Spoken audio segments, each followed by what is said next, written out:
Wah. Nyebelin gak sih muka gua? Nyebelin banget ya. Apalagi teknisi-teknisi yang suka buat curang ya. Para oknum. Pasti gedek banget ngeliat muka gua. Apalagi habis nonton trik-trik curang yang dipublis di channel ini. Oke teman-teman, biasa aja keles. Oke teman-teman, sekarang kita akan menjawab pertanyaan mengenai spare part yang rutin diganti. Begini pertanyaannya, Bang, apa ada spare part AC yang rutin harus diganti? Maksudnya di AC ya. Jadi di AC itu dia nanya, ada nggak spare part yang rutin mesti diganti setiap berapa bulan gitu ya? Eh, Jawabannya nggak ada teman-teman. AC ini bukan kayak motor ya, bukan kayak motor yang kalau motor kan setiap berapa bulan pemakaian, misalkan setiap berapa kilometer pemakaian harus ganti oli. Eh, Berapa kilometer pemakaian harus ganti rantai gitu ya. Kalau di AC ini nggak ada teman-teman, nggak ada, nggak mesti ganti oli, nggak mesti ganti freon. Yang ada hanya cuci rutin, cuci rutin ya, yang rutin di AC itu cuci. Jadi eh, pemakaian normal misalkan 8 jam atau 12 jam sehari itu paling enggak cucinya 12 2 bulan sekali, per 2 bulan sekali, maksimal 3 bulan sekali. Kalau rumahnya yang deket jalan raya, jalan gede yang debu, yang lalu lintas mobil padat, itu paling enggak 1 bulan sekali, maksimal 2 bulan ya. Karena kan outdoornya itu pasti di luar, itu pasti cepat ketutup debu gitu teman-teman. Terus kalau misalkan ada teknisi setiap cuci, terus setiap cuci isi freon, setiap cuci isi freon, nah itu jelas salah ya. Freon tidak akan pernah habis jika tidak ada kebocoran. Kalau dia isi freon, langsung isi freon, dia cuci langsung, oh ini isi freon kurang, langsung diisi, itu jelas salah prosedurnya. Kalau emang freonnya berkurang, itu prosedur yang benar, langkah-langkahnya adalah cari dulu bocornya ya, cari dulu bocornya, lalu diganti atau diperbaiki, lalu divakum, dan pastikan pada saat vakum itu tidak ada kebocoran lagi, lalu barulah ditambah freon. Nah untuk bulan berikutnya pada saat nyuci dia udah nggak perlu isi freon lagi ya, karena udah diperbaiki. Tapi kalau misalkan dia masih isi freon lagi pada saat cuci berikutnya, jelas teknisi itu adalah teknisi yang curang, bohong ya, bohong banget. Terus oli nggak perlu ganti ya, kecuali emang pernah ada kebocoran parah. Kalau ada kebocoran parah, mau nggak mau ya oli harus ditambah biasanya, karena biasanya oli itu akan ikut terbawa pada saat freon bocor tuh ya. Tapi nggak mesti rutin ya teman-teman, nggak rutin kayak oli mobil motor setiap 6 bulan atau 1 tahun mesti ganti oli, enggak. AC itu awet, syarat awetnya itu yang penting pada saat di awal pemasangan ya, pada saat awal di pemasangan itu usahakan cari teknisi yang benar-benar berpengalaman ya di AC, yang mengerti AC. Jadi kunci awetnya AC sekarang itu ada di teknisinya sama material pendukungnya. Ingat bahwa kerusakan AC itu 70% karena kesalahan dari teknisi. Ya. 20% karena kesalahan pemakaian material pendukung.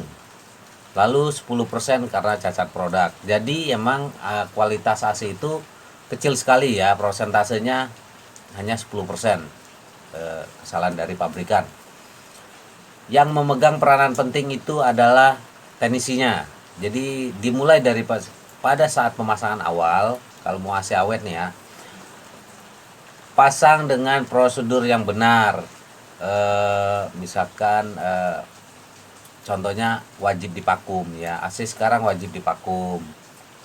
Kenapa wajib divakum? Alasannya karena freon AC sekarang itu R32, R40 itu hidrokarbon, jenis olinya sintetis.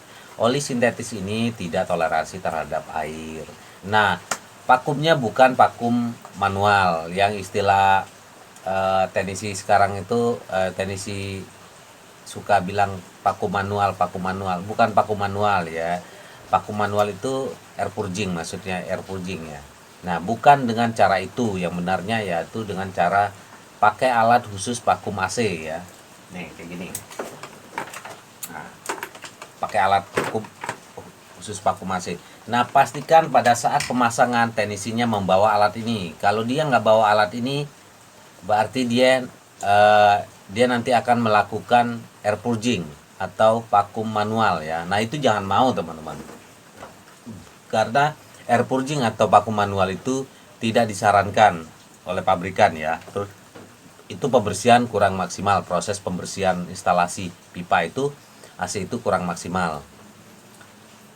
Freon juga bisa berkurang, freon bawaan pabrik. Kalau dipasang dengan, sebenarnya video prosedur pemasangan AC yang benar itu ada di channel ini ya, udah ada, cari aja prosedur cara pasang AC yang benar sesuai SOP yang benar ya.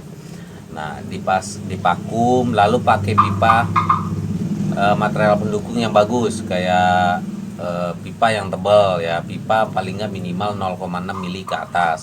Kalau 0,6 mili ke bawah itu bukan standar freon R32 R40.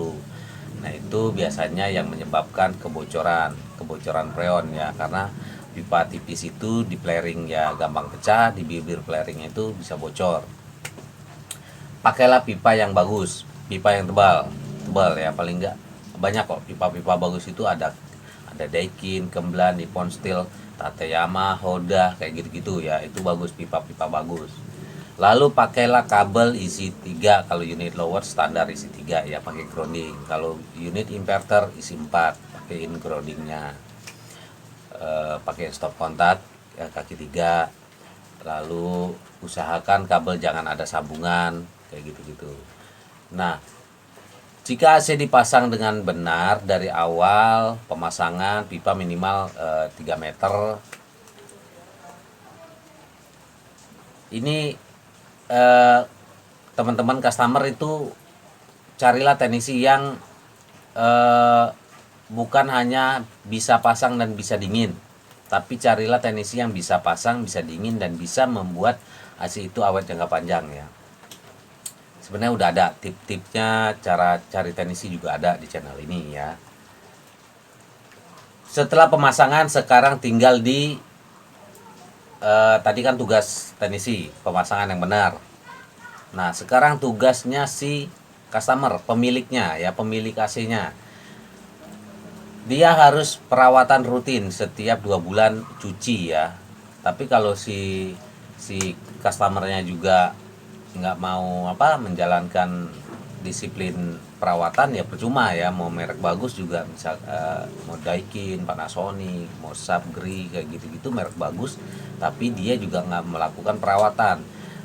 Misalkan dia cuci setelah 6 bulan atau 1 tahun atau 2 tahun baru cuci. Nah, itu juga percuma ya, AC kalau nggak dicuci itu, AC yang kelewat kotor itu ya ampere bisa naik, pemakaian listrik bisa boros kayak gitu-gitu ya.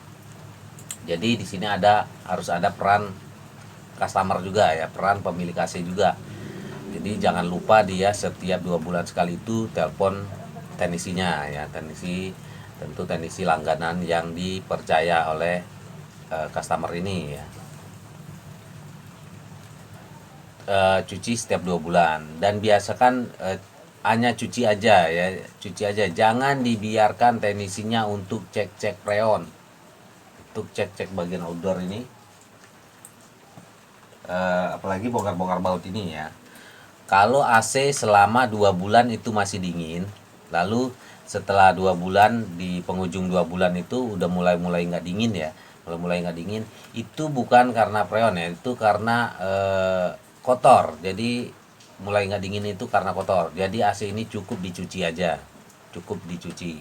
Nah, awasin teknisinya pada saat ngerjain di bagian outdoor, karena biasanya teknisi yang curang itu, oknum-oknum teknisi yang curang itu untuk mencurangi customernya itu ada di area outdoor ya, area outdoor, terutama area sini, area buat ini. Jarang sekali teknisi untuk mencurangi customernya itu di bagian indoor, ya, karena emang di bagian indoor itu kan cuman modul, paling dia bisanya ngejauhin termis dijauhin dari EVAP itu ya. Nah itu kalau itu efeknya nanti kompresor hidup terus. Pada saat servis outdoor itu awasin teman-teman, liatin aja, jangan sampai dia buka-buka, cukup dicuci aja sih. Oke gitu ya teman-teman. Jadi spare part yang rutin diganti itu nggak ada di AC itu, yang ada hanya cuci rutin ya, cuci rutin setiap 2 bulan sekali, maksimal 3 bulan sekali. Oke gitu ya teman-teman. Ini pertanyaan ini jelas customer ya, customer. Nah ini gue jelasin video ini untuk customer. Untuk para pecundang AC yang kontra, nggak usah nyampah di komen-komen di video ini ya. Lu juga belum tentu subscribe, lu cuma nyampah doang. Nyampah doang di sini.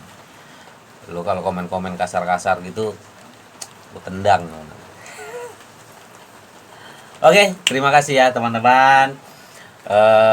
Para user, semoga mudah-mudahan AC-nya awet dan semoga nggak dapat teknisi yang pecundang buaya-buaya AC ya. Oke, thank you.